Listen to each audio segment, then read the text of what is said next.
All right, good morning, everybody.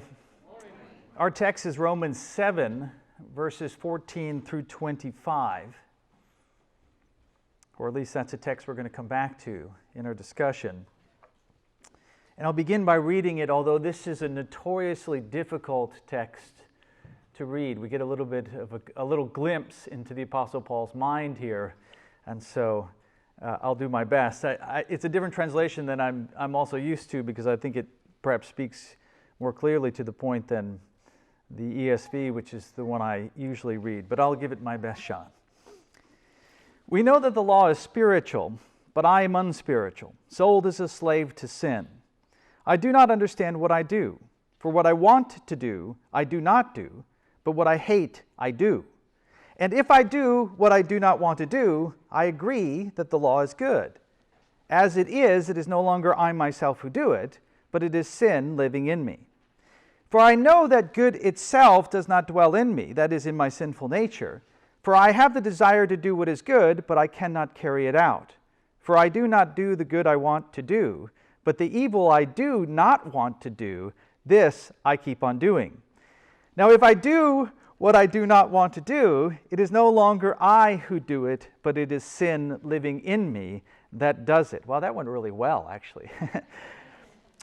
This gets easier now. So I find this law at work. Although I want to do good, evil is right there with me. For in my inner being I delight in God's law, but I see another law at work in me, waging war against the law of my mind and making me a prisoner of the law of sin at work within me. What a wretched man I am! Who will rescue me from this body that is subject to death?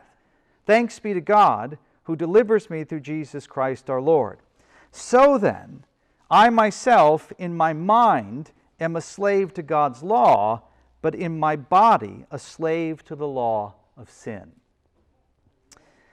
As we noted last week, for 1,000 years, Christianity so dominated the thought world of the West that essentially everyone's imagination was shaped by the biblical narrative. And in this cultural milieu, at least we might say from the time of the Reformation on, the method of evangelization was very straightforward: to press upon the individual the already agreed upon truths of the gospel. But as modernity marched on, the cultural plates in the Western lithosphere began to shift, and this created a crack, a theological crack, we might say, which gave rise not only to a more thoroughgoing form of atheism, but eventually an anti-theism, whose renunciation of the sacred was hitherto unseen in human history. An anti-culture culture, which sought to desecrate the sacred itself, to deface every image of God, including the one in man. A cultural Mount Vesuvius, as I described it last week, whose magma threatens to turn the Christian West into ash. And therefore the great question of our time, one which confronts all of us, is how do we overcome this prevailing culture of death? The zombie apocalypse, as I called it last week, that's brought upon us by this dehumanizing form of absolute humanism. Well, as we discussed last time, it will require a much more robust and far-reaching approach to spreading the gospel than the method that the church has employed over the last 500 years. One which doesn't just tell the grand narrative, but creates institutions that translate or transliterate, perhaps, the sacred order into the societal order. Institutions that work to instantiate the sacred order itself, or as we might say, that work to create culture, which cultivate the world, establishing God's will on earth as it is in heaven. Now, to aid us in that endeavor, that war of culture, which, by the way, we are always engaged in, right? We're either at war trying to preserve the present culture, or we are at war to overthrow the present culture. But to aid us in that endeavor, that war, my plan is to spend a few weeks in what I'm calling communal contemplation on this evil zeitgeist that we have all breathed in, this demonic spirit of the age.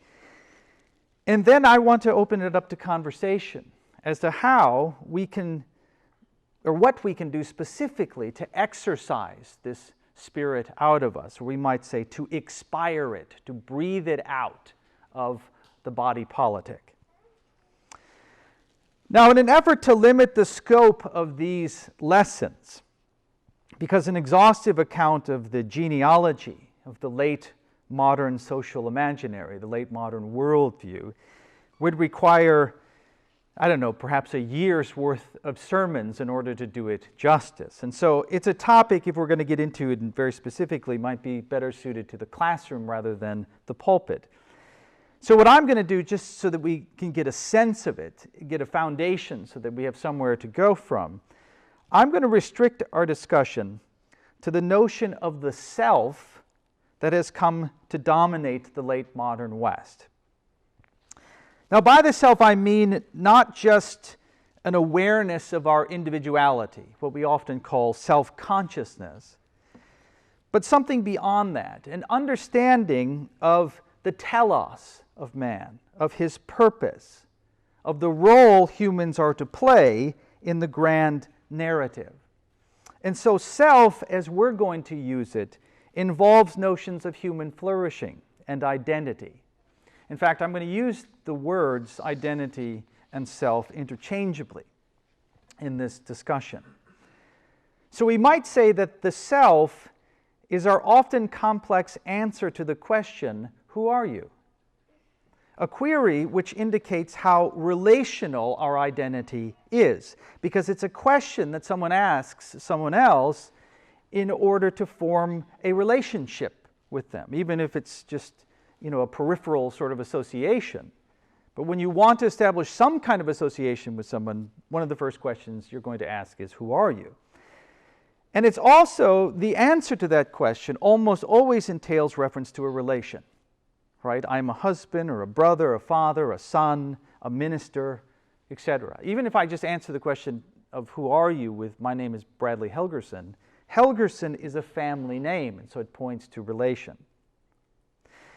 To focus this still further, I'm going to follow Carl Trueman's thesis in his new book, The Rise and Triumph of the Modern Self, which, as Bruce Ashford has noted, is perhaps the most significant analysis an evaluation of Western culture written by a Protestant in the last 50 years. And it's a book that I highly recommend to you. And it's over 400 pages. And so you might think of it this way. If you buy the book and don't read it, you can always use it as a footstool or a doorstop. But I highly recommend it to you. It is quite accessible, even given its plus 400 pages and the depth of the subject. But in his book, Professor Trueman seeks to demonstrate that the current splash over identity, what some call identity politics, that this splash is taking place in an intellectual stream, the sources of which stretch back centuries. And so the aim of his project is to head upriver in an effort to discover the philosophical and psychological springs from which sufficient water was sourced to sustain the 1960s cannonball of the modern self, the sexual revolution. The sexual revolution is, as we might say, or was, a torrent in the lazy river of modern identity formation. Which I guess, again, to put it in different words, is to say that people will often point to the 1960s and the sexual revolution as the start of this new notion of viewing oneself. But while it's a watershed moment, that time period is not where the modern sense of self begins, because there were cultural assumptions upon which that radical ethical shift rested.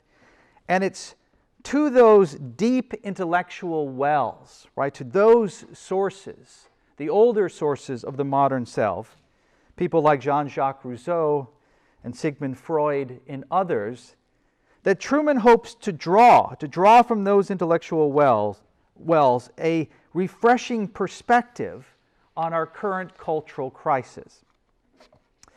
C.S. Lewis, in an essay entitled Learning in Wartime, notes the importance of this kind of historical perspective for ferreting out what he calls fashionable errors.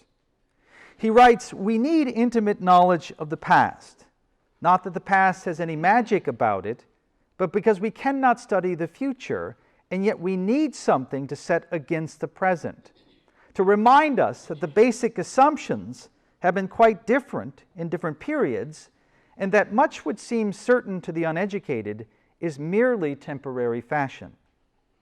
A man who has lived in many places is not likely to be deceived by the local errors of his native village. The scholar has lived in many times, and is therefore in some degree immune from the great cataract of nonsense that pours from the press and the microphone of his own age. There has been a lot of nonsense streaming from the megaphones of our postmodern era, from the cultural centers of education, entertainment, big tech, government, etc. The hope is that some historical perspective will help us to be immune to that nonsense and to be better able to contend against it. Or perhaps more precisely, to better frame Christianity as the antidote to that nonsense. Professor Truman's rough outline for the development of the modern self is this. He thinks that there are, very generally speaking, 3 stages of changes that have occurred, that have led to it. The first is the psychologizing of identity. And he lays this at the feet of who he calls the other Genevan, as opposed to John Calvin, but that's Jean-Jacques Rousseau in the 18th century. The second shift, the second stage, is the sexualizing of psychology. The most prominent figure there, of course, is Sigmund Freud. And then finally, the politicizing of sexuality. And there are a number of figures that one might look at, people like Friedrich Nietzsche, Karl Marx, and Wilhelm Reich. So you see, it's the psychologizing of identity, the sexualizing of psychology, and the politicizing of sexuality. Those 3 stages have led to the notion of identity that dominates in our world today. In this series, we're going to focus just upon the first of these stages. On his first day in office, President Joe Biden signed an executive order banning discrimination based upon gender identity in public school sports. An action which paves the way for a federal mandate that all schools receiving federal funding must allow biological males to participate in female athletics. Thus, the order was heralded as a triumph for transgender rights. What is of interest to me at the moment is the path we've taken to arrive at this cultural transition. Because it wasn't many years ago that the idea of men, even if they are dressed as women, competing in women's athletics would have seemed to almost everyone, except perhaps those teaching gender studies at Sarah Lawrence College, but to everyone else as an egregious violation of women's rights. But now, not only is it a legitimate topic of debate, with one set of rights competing against another, but for those who wish to push back against it, finding solid ground upon which to do so has become difficult. The normalization of transgenderism, like many other transvaluations in our society, which is to say the changing of values, has to be considered within the larger context, I think, of our culture's novel conception of the self. Because I think that this push towards normalizing transgenderism is just one manifestation of the revolution in identity which has taken place. One key victory of that revolution is what sociologist Philip Rieff calls the triumph of the therapeutic. Or this is what Truman would call the psychologizing of identity. Although Professor Rieff published his seminal book on the subject in the mid-1960s, it has proven itself to be astonishingly prescient. Rieff's conception of culture has two prominent features to it. Firstly, as we discussed last week, the purpose of culture is to transliterate the sacred order into the societal order, to give us the language and symbols and practices necessary to not only understand the sacred story which undergirds everything, but to aid in our participation in it.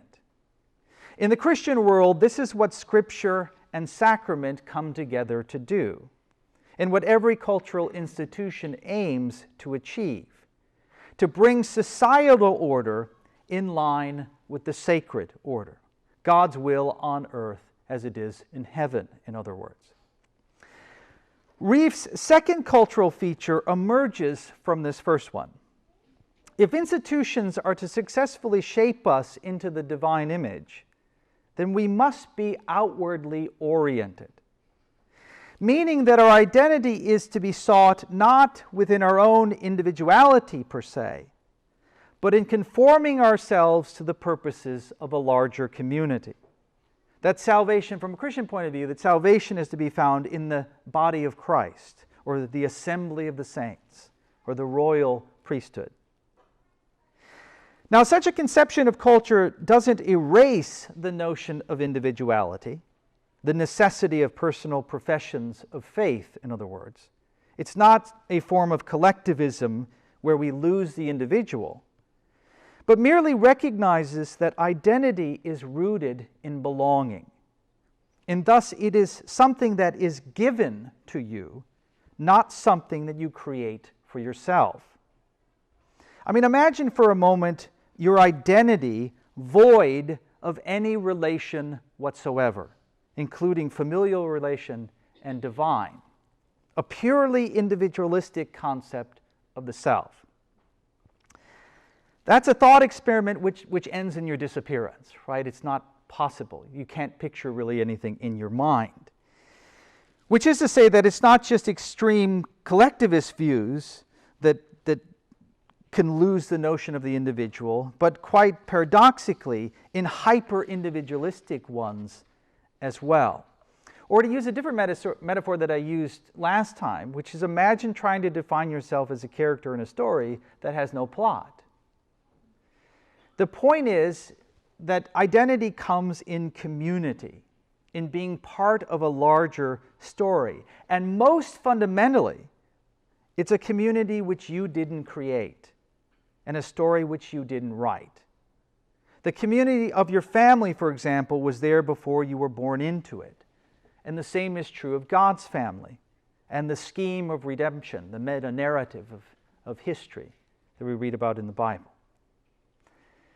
Now, based upon this theory of culture, Rieff schematizes the history of man into a series of representative types, as Truman calls it. Each embody, supposedly, the spirit of the age in which they were living. And this analytical historical framework, the reason to share it in a sermon and discuss it, is because it allows us to see the emergence of something dramatically different in our present era.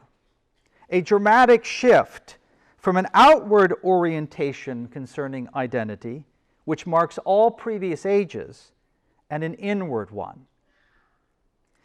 The first of the four representative types, or eras, is political man.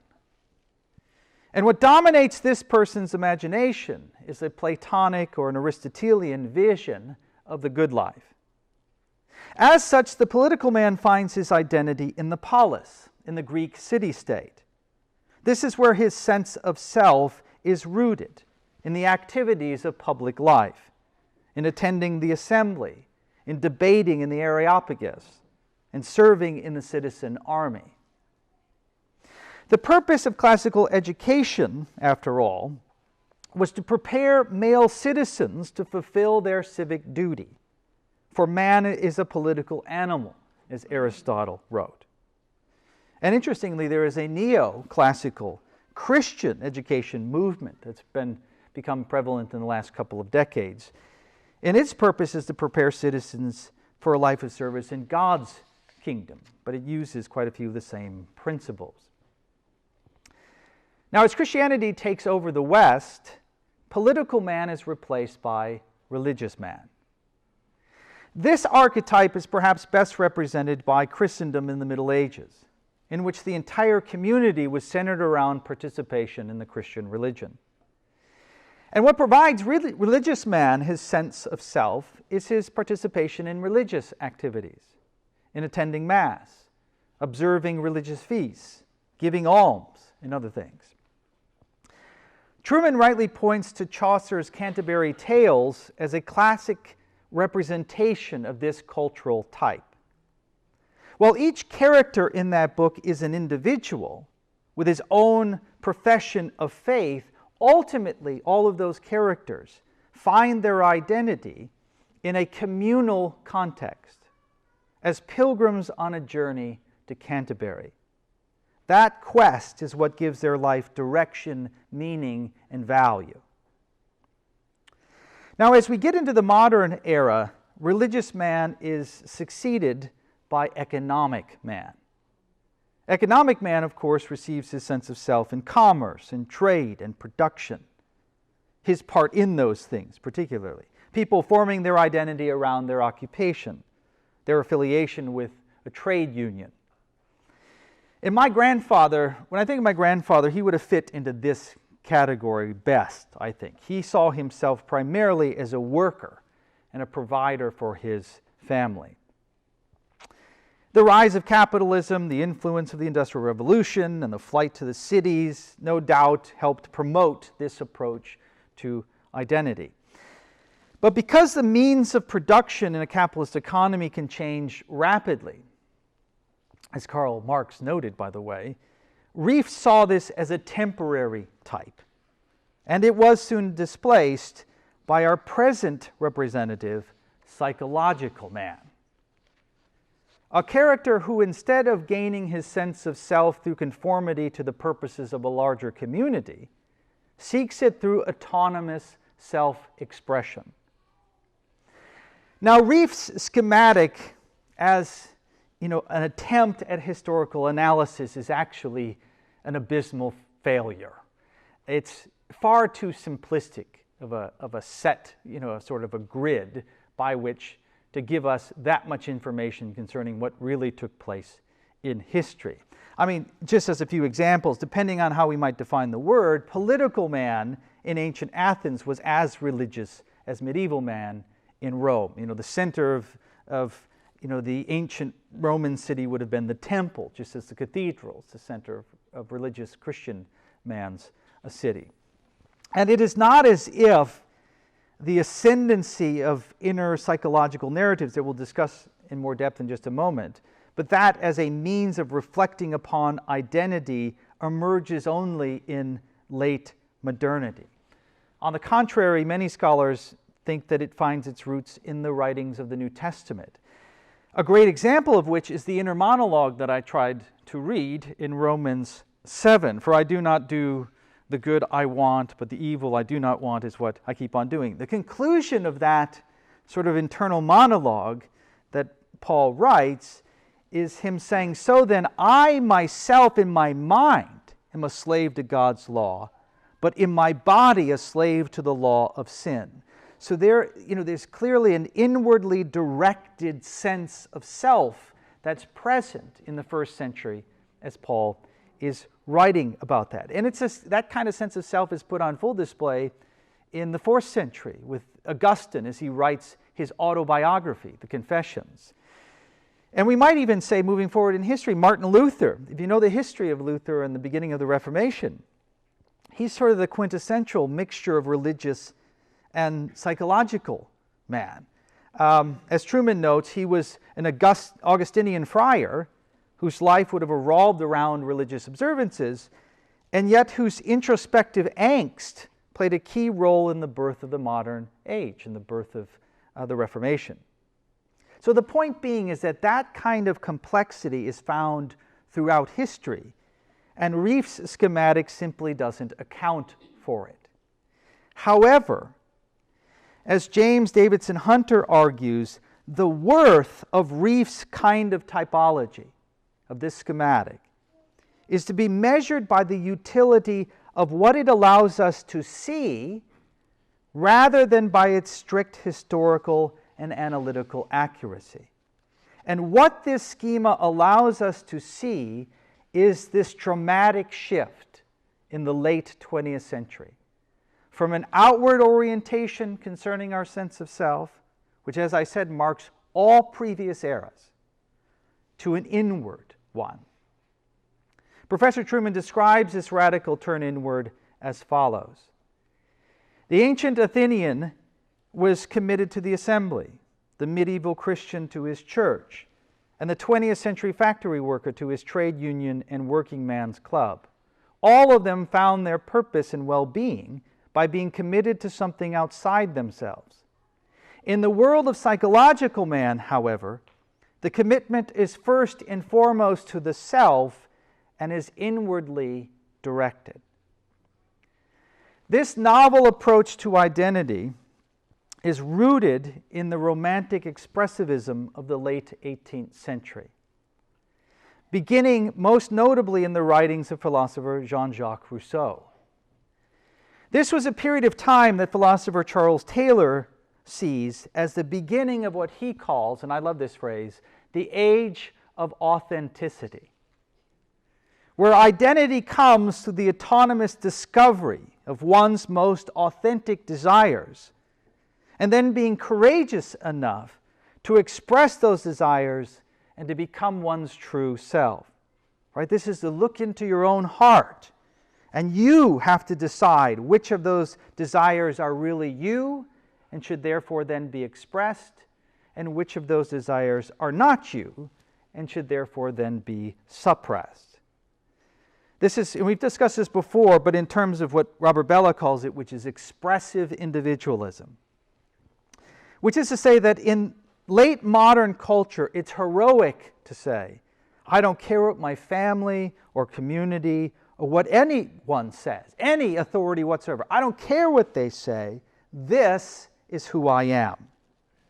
Hermie the elf doesn't want to be an elf. He wants to be a dentist, right? And to deny this genuine desire is the most grievous of sins today. So while in previous cultures the pursuit of that kind of autonomy would have been viewed as villainy, in our late modern culture, it's heroism. This is our heroic narrative. As the great moral philosopher Mariah Carey has told us, so when you feel like hope is gone, look inside you and be strong. Now look outside you, look inside you and be strong, and you'll finally see the truth that the hero lies in you. Now, Professor Rief charts two dramatic shifts which have accompanied the rise of psychological man. This dramatic shift to the subjective, as we might call it when it comes to identity. The first is a reversal in the role of therapist. Now, this insight, like the rest of the book, is couched in psychological language, but I think it's legitimate to expand it to include community leaders in general, leaders of institutions, including the church.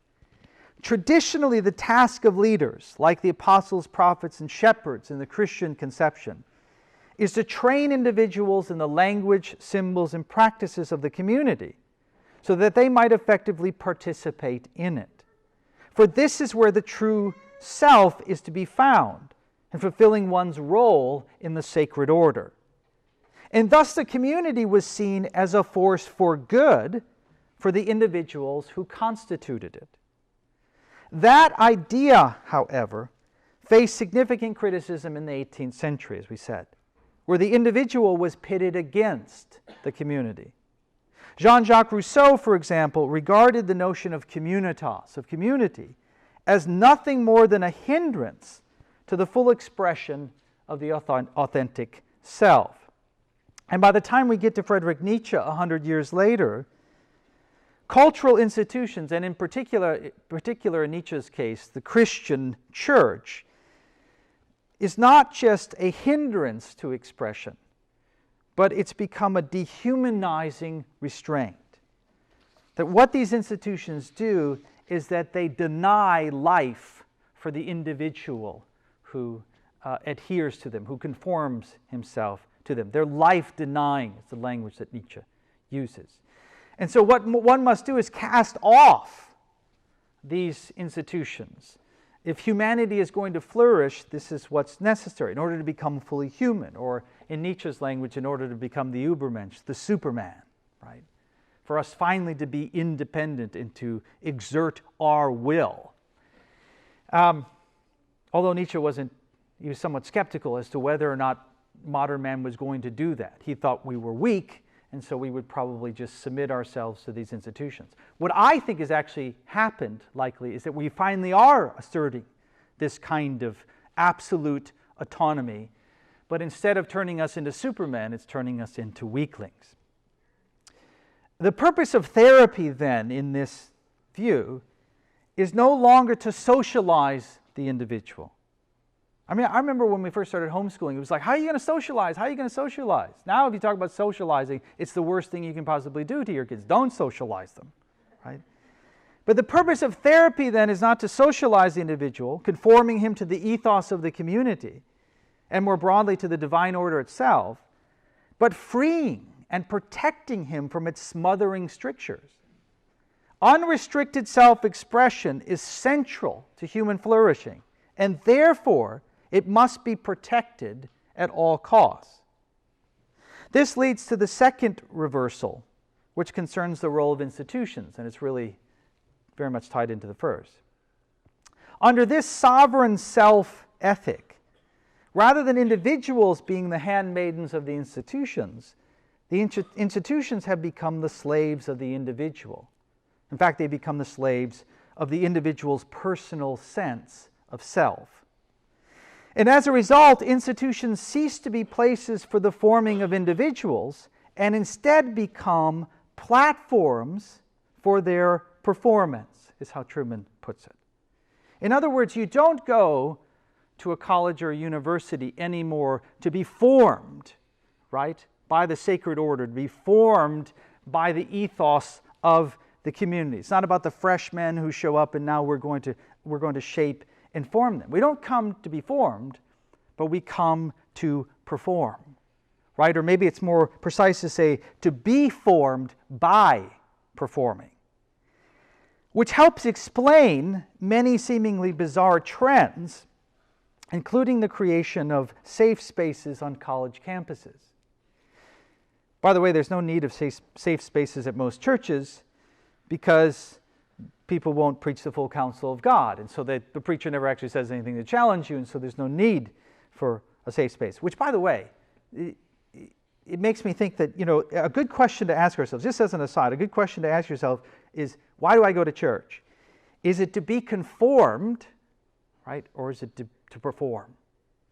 The purpose of you coming here is to be conformed, is to be shaped by the teaching of Scripture, right, by the traditions of the church. It's not to come and engage in some sort of outward performance.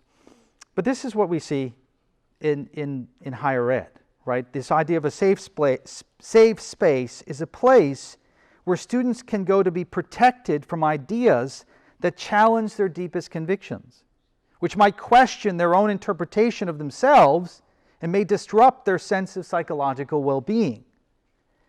These spaces are judgment-free zones created to protect free expression. They are to be a respite from the hostile world of intellectual discourse, which they view as an attack upon their identity. And it's not just a safe space, it's not just restricted to some room somewhere, but this is expanding out. It's now including the classroom, and in fact, the entire university is becoming a safe space. Where contrary ideas are verboten. They're viewed as personal attacks, and where spoken words are viewed as acts of violence against the person's psychological well-being. And in fact, they justify then a physical response and defense if necessary. This is the kind of transformation we are seeing on college campuses, where the students are the ones who are in control of the universities, not the president or the board of trustees. They are the ones who make the demands. They are the ones who are telling professors what to teach. In other words, again, what a university has become is not a place to be formed and shaped, but it's become a platform, a safe platform where you can go and fully express who you are, who you've determined that you are. Now, the quick critique of this phenomenon is that we've just raised a generation of snowflakes. And I do find that appealing to say as a form of rhetoric, but the helicopter parents have ruined their children, that they've prepared the path for the child and not the child for the path. But here's the thing, these parents have prepared their children. They have just prepared them for a different world than the one we grew up in. A different world, in fact, than the one that we are raising our children to live in. It's our children who will be the outcasts in the new world, not theirs. Our children will be the misfits, those who are antisocial. And so these institutions are just changing their mission to fit with this new world that is upon us. A world in which psychological man reigns. But the point being is that his rise to prominence was not overnight. It took centuries. The psychologizing of the self was a slow process. And part of it is represented by this radical shift from the traditional conformative approach to education to a performative one. But of course, it's not limited to higher education.